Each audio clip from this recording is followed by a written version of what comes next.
Hello guys, in this tutorial you will learn how you can set or change the status of an app in the DeskTime time tracking application from unproductive to productive and vice versa. For example, to assess the productivity for your team.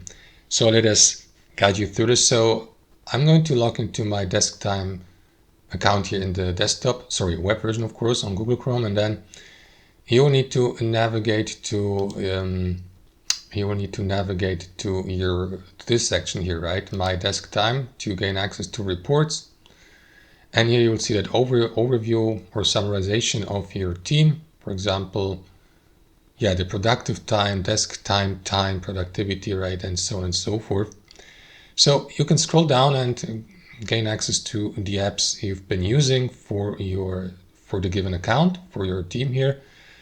And as you can see, there's DeskTime.com, but also other apps I've been using on my computer.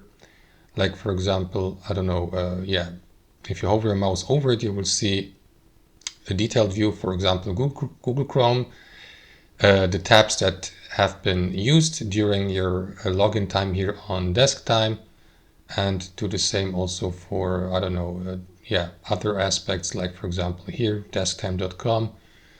Other apps, Microsoft Word, Excel, and so on and so forth, depending on how long you've been online or logged into your DeskTime account.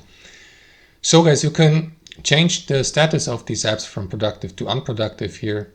So let's assume I would like to make Google Chrome, label it temporarily as unproductive. Just for the sake of this tutorial, click into these three dots here, and then guys, choose unproductive here and here, or neutral if you like, or keep it at productive, that's up to you. Click into save, and you may do the same, for example, for unproductive and neutral apps. So I don't know, Audacity, which I'm using to record the audio for these videos, voiceovers. Click into these three dots and switch the status to productive, for example, from neutral, right?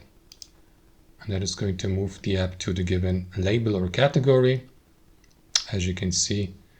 And you can do the same also for unproductive apps. So yeah, that's how it works, guys. So you will see also the productivity bar here for these apps, right? So in time, and when you use them or have been using them, for how long, the duration. That's how it works, guys. Thanks for watching, and I'll see you next time.